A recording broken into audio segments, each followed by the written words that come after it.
Shalom, shalom, bien-aimés dans le Seigneur. Nous sommes dans la joie de nous retrouver ce lundi matin. Nous sommes le 29 décembre 2025. Jésus-Christ est bon, il est fidèle, il nous a gardés, il nous a protégés, bien-aimés. Nous voulons aller nous lancer dans notre live de ce lundi matin. C'est le dernier lundi du mois de l'année 2025 et je crois et j'espère que le Seigneur fera grâce à tout un chacun de nos prières. Tendre Père, nous bénissons ton nom et te rendons grâce parce que tu es le Dieu Tout-Puissant. Merci pour ton amour. Merci par ta présence, Seigneur Jésus. Car la Bible déclare jusqu'ici, tu nous as toujours secourus.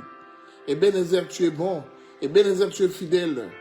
Nous voulons t'abandonner ce moment. Sois élevé, sois glorifié, Seigneur.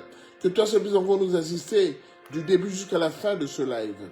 Seigneur, touche nos cœurs ce matin, afin que chacun de nous sache que tu es le Dieu Tout-Puissant et que si nous vivons, c'est parce que toi tu le veux. Nous te bénissons pour ton amour, pour cette grâce particulière que tu nous accordes ce lundi matin. Dans le nom de Jésus, nous t'avons ainsi prié et nous disons Amen. Amen, amen, amen, bien-aimés dans le Seigneur. Jésus-Christ est bon, il est fidèle. Et aujourd'hui, il nous donne un enseignement qui corrobore très bien avec la fin de cette année 2025. Nous allons ouvrir nos Bibles dans le livre de Apocalypse chapitre 5. Apocalypse chapitre 5 du verset 1 jusqu'au verset 6a. Du verset 1 jusqu'au verset 6a. Je lis au nom de Jésus. Puis je vis dans la main droite de celui qui était assis sur le trône, un livre écrit en dedans et en dehors, scellé de 7 sceaux. Et je vis un ange puissant qui criait d'une voix forte, « Qui est digne d'ouvrir le livre et d'en rompre les sceaux ?» Et personne dans le ciel, ni sur la terre, ni sous la terre, ne put ouvrir le livre, ni le regarder. Verset 4. Et je pleurais beaucoup de ce que personne ne fut trouvé digne d'ouvrir le livre, ni de le lire, ni de le regarder.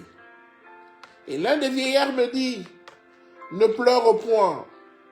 Voici le lion de la tribu de Juda, le rejeton de David, a vaincu pour ouvrir le livre et ses 7 sceaux. Verset 6. Et je vis au milieu du trône et des 4 êtres vivants, et au milieu des vieillards, un agneau qui était là comme immolé. Un agneau qui était là comme immolé. Bien-aimés, c'est pas la première fois que vous entendez parler de ce verset, de ce passage dans la Bible, dans le livre de l'Apocalypse.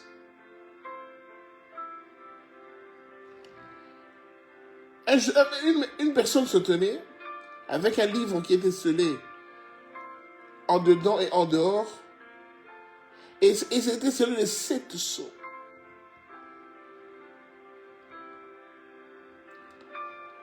Bien aimé, le livre était barricadé, était fermé à l'intérieur comme à l'extérieur. Ça c'est terrible, bien aimé. Un livre qui est fermé en dedans et en dehors. Et puis, en fait, bien aimé, il y avait personne qui était digne d'ouvrir le livre et de rompre les 7 sceaux. Qui devait être capable de faire ce grand travail? La Bible dit que l'apôtre Jean dit, et je pleurais beaucoup de ce que personne n'était incapable d'ouvrir le livre et d'en sceller les 7 sceaux. Bien aimé, l'apôtre Jean a eu une vision. À l'île de Patmos, il a eu une vision, et la vision lui montrait que personne n'était capable, personne n'était digne d'ouvrir le livre. Mais dans le même passage, la Bible dit que l'un des vieillards me dit, dans les 24 vieillards, l'un des 24 vieillards me dit, ne pleure pas. Il dit, voici le lion de la tribu de Juda. Lui, il est capable, donc il a vaincu pour ouvrir le livre et c'est cette chose. On dit bien, le lion de la tribu de Juda, il a vaincu pour ouvrir le livre et d'en rompre les sceaux. Le verset 6a, C'est ce qui nous intéresse dans un premier temps. La Bible dit, et je vis au milieu du trône et des 4 êtres vivants, et au milieu des vieillards, un agneau, je le répète, un agneau qui était là comme immolé. Bien aimé, ça fait penser à quelque chose. On cherche quelqu'un pour rompre le livre, pour rompre les 7 sceaux et ouvrir le livre. On n'en trouve pas. L'un des 24 vieillards dit à l'apôtre Jean, t'en fais pas, ne pleure pas. Le lion de la tribu de Juda, il est digne il a vaincu et pour ouvrir le livre et les 7 sceaux. Mais le verset 6a nous dit que au milieu du trône et des 4 êtres vivants, les 24 vieillards, un agneau était là comme immolé. Un agneau, bien aimé, un agneau. Les gens viennent de passer les fêtes de Noël, de la Saint-Sylvestre, appelez ça comme vous voulez.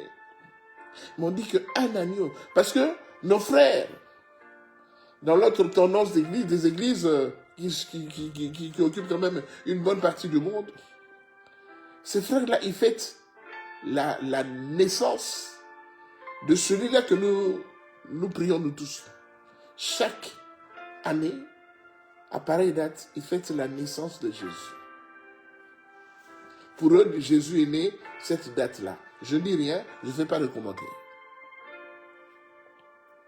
Le frère Jean-Baptiste, quand il a vu Jésus venir, il a dit, voici l'agneau de Dieu qui ôte le péché du monde. Bien, bien, revenons à l'histoire. Parce que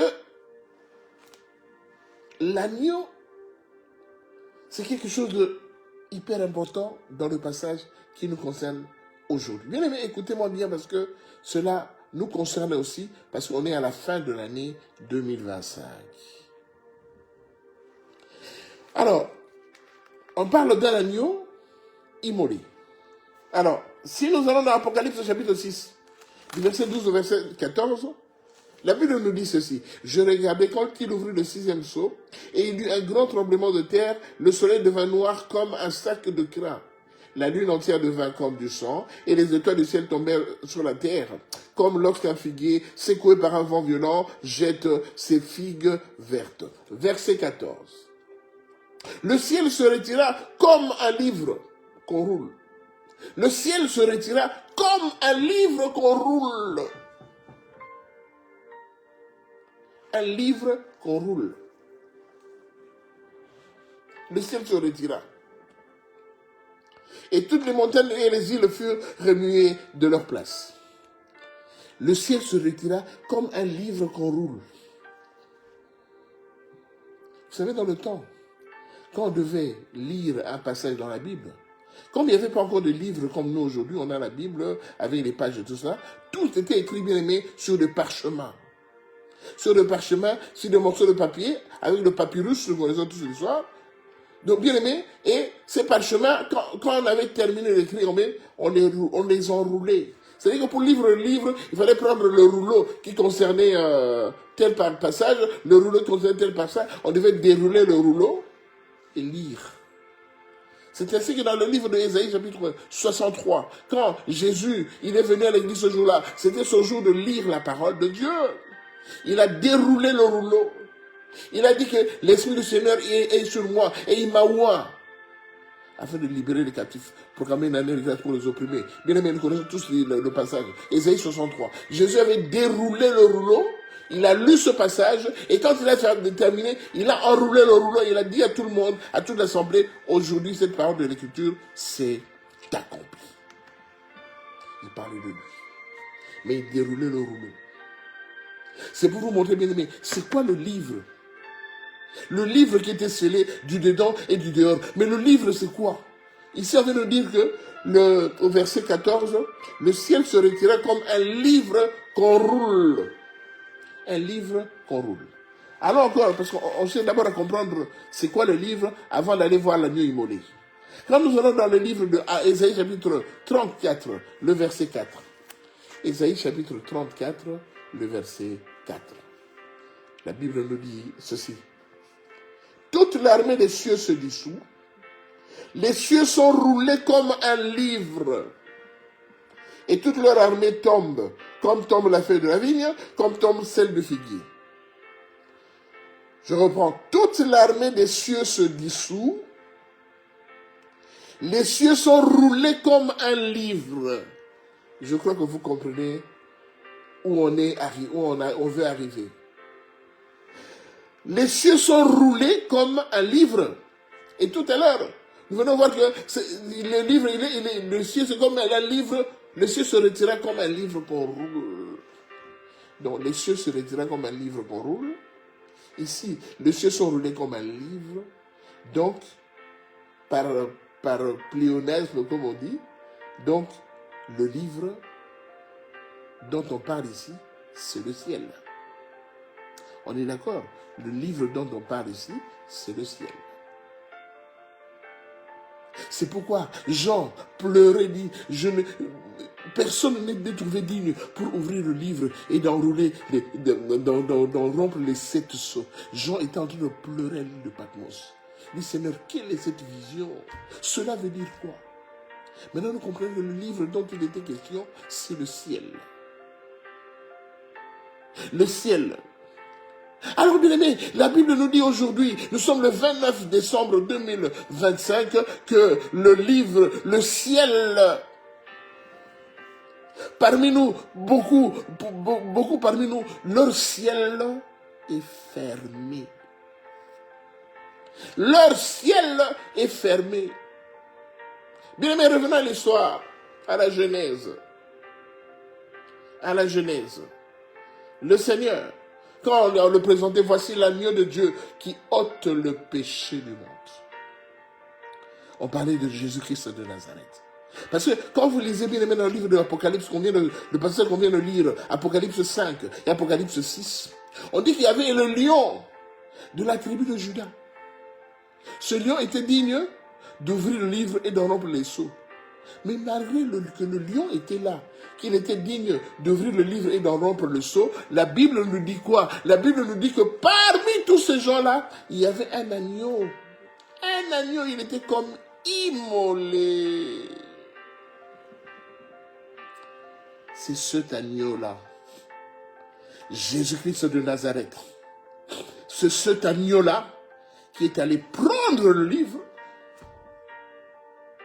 d'ouvrir le livre, de rompre les sceaux et de donner la vie.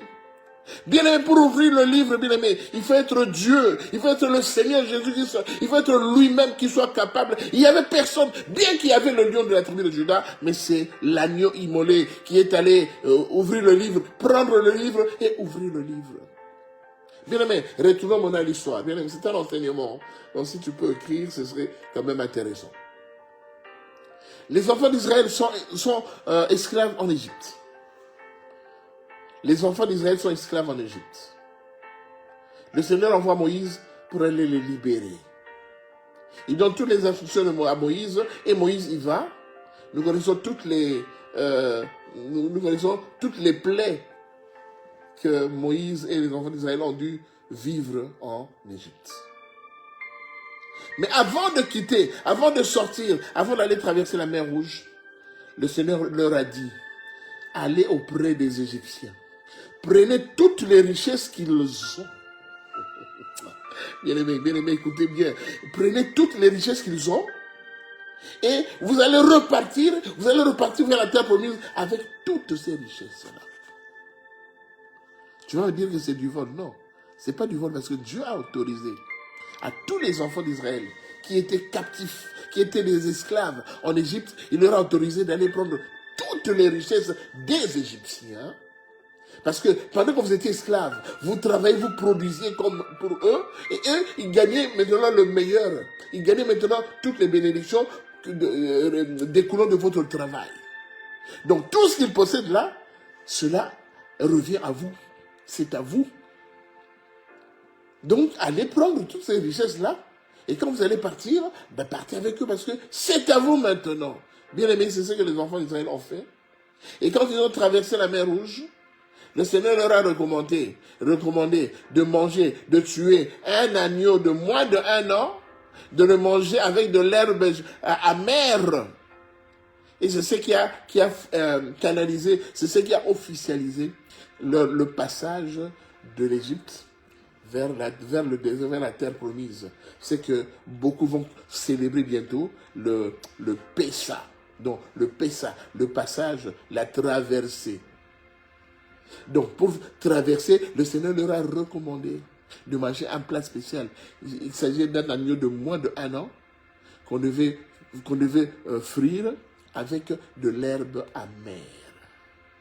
Bien-aimé dans le Seigneur. Dans tout cela, vous voyez que l'agneau revient toujours. Parce que l'agneau symbolisait le Seigneur Jésus-Christ. Vous savez quand on a arrêté Jésus? Quand on a arrêté Jésus et qu'on devait maintenant le condamner. Jésus est passé auprès de 4 juges. Il y a d'abord Anne. Anne, il est passé chez Anne. Anne a dit, je ne trouve en lui aucun mal. Pour moi, je ne condamne pas. Pour moi, il n'y a aucune poursuite sérieuse pour laquelle on doit poursuivre ce monsieur. Pour moi, je ne condamne pas. Il est passé chez Caïphe après. Caïphe a dit, chez lui, il n'y a aucun mal. Je ne vois pas de mal. Pourquoi l'arrêter? Pourquoi le condamner à mort? Je ne vois aucun mal. Après Caïphe, ils sont allés chez Hérode. Hérode a dit, je ne vois rien. Je ne vois rien du tout. Laissez-le partir. Et ils sont finalement atterris chez Pilate. Et arrivés chez Pilate, quand il a vu Jésus, quand il a questionné Jésus, ensuite Pilate va dire à la foule, entre lui et Barnabas, qui voulez-vous que je libère? Bien-aimé, qui voulez-vous que je libère? Toute l'assemblée, toute la population criait, Barnabas, Barnabas. Bien-aimé, ils ont condamné l'agneau immolé. Ils ont condamné Jésus-Christ de Nazareth. Et bien-aimé, Jésus, il a accepté de se faire crucifier sur la croix. Mais sur la croix, il a dit, tout est accompli. Sur la croix, Jésus a pris nos peines, nos malédictions, nos souffrances, nos douleurs. Et il nous a donné la vie sur la croix. Il a pris tous les péchés générationnels à partir de Adam. Il a pris cela pour nous débarrasser de cela. Il a pris tous les bien-aimés, les vaines manières qu'ont pensé nos parents. La façon dont nos parents ont évolué dans leurs hôtels sataniques, dans leurs hôtels de sorcellerie, dans leurs hôtels de famille. Jésus, il est venu. Il a pris tout ça. Il a dit, je te donne la vie. Bien-aimé, l'agneau immolé, il a accepté de prendre le livre, de l'ouvrir, parce qu'en fait, ton ciel était fermé. Ton ciel était fermé. Voilà pourquoi tu ne pouvais pas évoluer comme il se doit. Mais à la fin de cette année 2025, le Seigneur t'apporte un message merveilleux, un message de foi, un message d'espoir qui te dit que maintenant, lui, il est venu, il a ouvert maintenant ton ciel. Mon frère, ma soeur, ton ciel était fermé, mais Jésus est venu ouvrir ton ciel. Ton ciel est ouvert. Donc pour cette année 2026, qui va commencer dans 3-4 jours, ton ciel est ouvert. Celui qui a la foi, il va le saisir. Bien-aimé, je ne suis pas un magicien, je ne suis pas un diseur de bonne aventure, mais je te dis, le message que le Seigneur t'a donné ce matin, il a dit que l'année 2025, peut-être cette maladie qui dure depuis des années, persiste, elle ne veut pas te laisser. Et le Seigneur te dit que pendant tout ce temps, tu étais esclave. Pendant tout ce temps, ton ciel était fermé. Voilà pourquoi le Seigneur a dit, ton ciel est ouvert dès maintenant. Dès maintenant, tu vas rentrer en 2026 avec un ciel ouvert. Bien-aimé, si le ciel n'est pas ouvert, comment peux-tu recevoir les bénédictions? La Bible nous dit, bien-aimé, dans le livre de Deutéronome, chapitre 28, du verset 1 au verset 14, la Bible dit, si tu obéis aux recommandations que le Seigneur te donne, si tu mets en pratique toutes les lois qu'il te communique, voici toutes les bénédictions qui seront ton partage. Deutéronome 28, verset 1. Si tu obéis à la voix de l'Éternel ton Dieu, en observant et en mettant en pratique tous ces commandements, ainsi que je te prescris aujourd'hui, l'Éternel ton Dieu te donnera la supériorité sur les nations. Voici toutes les bénédictions qui se répandront sur toi et qui seront ton partage. Lorsque tu obéiras à la voix de l'Éternel ton Dieu. Mais à partir du verset 15, le Seigneur dit, Mais si tu n'obéis point à la voix de l'Éternel ton Dieu, si tu n'observes pas et ne mets pas en pratique tous ces commandements, voici toutes les malédictions qui viendront sur toi et qui seront ton partage. Bien-aimés, les enfants d'Israël sont restés 400 ans en Égypte, en esclavage, en captivité. Quand le Seigneur a décidé qu'ils devaient quitter l'Égypte pour être libérés, le Seigneur a ouvert leur ciel. Quand il a ouvert leur ciel, ils ont quitté l'Égypte avec des bénédictions. Bien aimé, ils n'ont pas quitté l'Égypte les mains vides, mais ils ont quitté l'Égypte avec toutes les bénédictions que les Égyptiens leur avaient volées. Ils ont récupéré cela et ils sont partis avec. Le Seigneur te dit ce matin qu'aujourd'hui, à l'année 2026 que tu vas commencer, le Seigneur te dit que tu vas rentrer en 2026 avec toutes tes bénédictions. Parce qu'il n'y a plus de raison. Parce que ton ciel était fermé. Mais il n'y a plus de raison que ton ciel continue à être fermé. Le Seigneur a ouvert ton ciel. Alléluia. Le Seigneur a ouvert ton ciel. Ton ciel est ouvert. Maintenant, ton ciel est ouvert. Tu es digne maintenant. Tu es libre maintenant de rentrer en l'année 2026 avec beaucoup de foi, beaucoup de grâce, beaucoup de bénédictions. Parce que de toutes les façons, tu rentres avec tes bénédictions. Ton ciel qui était fermé, le Seigneur a décidé d'ouvrir ton ciel pour que toutes les bénédictions qui étaient attardées, toutes les bénédictions qui étaient scellées, toutes les bénédictions que l'ennemi ne voulait pas te laisser prendre, comme il avait dit à Daniel. Quand le prince de Perse avait bloqué ses bénédictions, Daniel qui a fait une prière de 21 jours, la Bible dit, le Seigneur a dit, dès le premier jour que tu t'es agenouillé, que tu as commencé à invoquer mon nom, j'avais libéré. Mais c'est le prince de Perse qui avait bloqué tes bénédictions. Mais je te dis que toutes les bénédictions qui ont été bloquées, comme le livre est ouvert, comme le ciel est ouvert, maintenant, tu vas prendre cela, cela t'appartient, tu ne vas pas rentrer en l'année 2026 sans bénédiction, parce que le Seigneur a tout planifié. Il a vu la souffrance, il a vu que comment ta maladie n'a jamais voulu te libérer. Il a vu comment tes peines et tes soucis n'ont jamais voulu te libérer. Il a vu le désastre qu'il y a dans ton foyer. Il a vu le désastre qu'il y a dans ta famille. Il a vu comment tu peines, tu pries, tu jeûnes pour tes enfants qui ne se marient pas, ou bien qui font des mariages qui ne durent pas 3 ans. Ça va éclater. Le Seigneur a vu tout ça. Il a vu ton pleur. C'est pourquoi il avait dit à Jean, ne pleure point. Ne pleure point. Parce que celui-là, qui est capable, qui est digne d'ouvrir le livre et d'en rompre les sceaux, il est là. C'est ainsi qu'il a envoyé l'agneau immolé, Jésus-Christ de Nazareth, le roi de rois, le Seigneur de seigneurs, le bon berger, celui-là qui est élevé, celui-là bien aimé, le ressuscité du 3e jour, celui-là qui dit un mot et la chose s'accomplit. Aujourd'hui, tu as un message de puissance, tu as un message de force, tu as un message d'espoir. Parce que le Seigneur te le donne ce 29 décembre 2025. Là où tu es maintenant, écoute, touche ton cœur. Je vais faire une prière pour toi. Parce que bien aimé, tu vas rentrer en 2026 avec plein de grâce, avec plein de bénédictions. Parce que cela vient du ciel. Cela vient de l'Éternel. Oui, là où tu es, touche ton cœur. Je vais prier pour toi. Éternel Dieu de puissance, Dieu de paix, ce matin je voudrais amener mon frère et ma soeur devant ton trône de gloire. La Bible déclare, approchons-nous donc avec assurance du trône de la grâce afin d'obtenir miséricorde et d'être secourus dans nos besoins. Seigneur, tu as vu comment mon frère a souffert. Tu as vu comment il souffre pour sa famille, pour son mari, pour sa femme, pour ses enfants. Tu as vu comment il souffre pour sa santé. Seigneur, toi tu as dit, venez à moi, vous tous qui êtes fatigués, chargés, et je vous donnerai du repos. Tu as dit également, bien-aimé, que tu puisses faire à tous égards, et que tu sois en bonne santé, qu'on prospère l'état de ton âme. Père de gloire, ce matin, ta main puissante, je demande que ta main puissante touche mon frère. Touche ma soeur, que ta main puissante, l'homme de Galilée, Père de gloire, puisse lui faire montrer que aujourd'hui, c'est un jour de grâce, parce qu'il va rentrer en l'année 2026 avec toutes ses bénédictions. Oui, Seigneur, tu as décidé de l'ouvrir le livre, Père de gloire, et de rompre les 7 sceaux qui bloquaient sa vie, qui bloquaient son épanouissement, qui bloquaient sa santé. Tu les as rompus ce matin et tu lui as donné la vie, tu as donné la paix, Seigneur. Ma prière, Père de gloire, est que, Seigneur, en l'année 2026, que plus personne ne puisse reconnaître mon frère, ne puisse reconnaître ma soeur, tellement tu l'auras transformé, tellement que tu l'auras béni, le monde sera étonné de voir comment tu agis dans sa vie.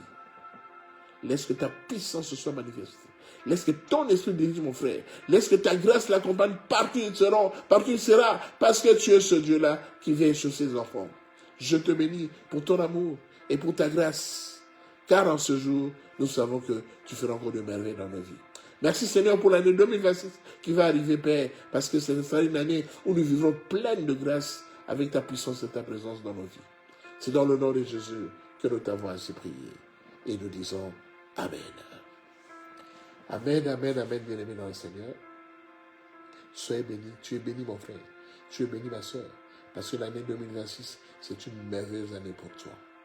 Tu rentres dans l'année 2026 avec pleine de grâce, pleine de bénédictions. Tu rentres dans l'année 2026 avec pleine de bonnes choses. Ne t'en fais pas, ne pleure plus. Ne pleure plus. Parce que ce Dieu-là, il est puissant. Ce Dieu-là, il est merveilleux. Ce Dieu-là, il connaît ta vie. Ce Dieu-là, il connaît ta vie. Il a aujourd'hui choisi. Il a choisi que cette année 2026, tu ne la vivras pas comme tu as vécu les précédentes années. Parce qu'en l'année 2026, Dieu fera encore des merveilles dans ta vie. Donc sache que le livre qui était fermé, le Seigneur Jésus-Christ, l'agneau immolé, il a accepté de rompre les sceaux, d'ouvrir le livre pour te donner toutes tes bénédictions pour l'année 2026. Sois béni mon frère, sois béni ma soeur, sois dans la joie, réjouis-toi, parce que le Seigneur a écouté ta prière. La prière que tu as faite durant toute l'année 2025, le Seigneur a écouté cette prière. C'est pourquoi il t'a donné ce message ce matin. Trop, c'est trop. Auprès de Dieu, fais être patient. Le Seigneur a encore montré une fois de plus qu'il est fidèle vis-à-vis de toi. Sois béni mon frère, sois béni ma soeur. On a été dans la joie de passer ce moment, cet enseignement avec vous. Que le Seigneur puisse accomplir. La Bible déclare, vous m'invoquerez et vous partirez. Vous me prierez et je vous exaucerai. Bien-aimés, avec foi, nous attendons l'exaucement du Seigneur. Mais moi, à ta place, je vais déjà commencer à adorer le Seigneur, à louer le Seigneur pour les merveilles qu'il a accomplies dans ma vie et pour cette grâce particulière qu'il m'a donnée pour l'année 2026. Soyez bénis, shalom, shalom.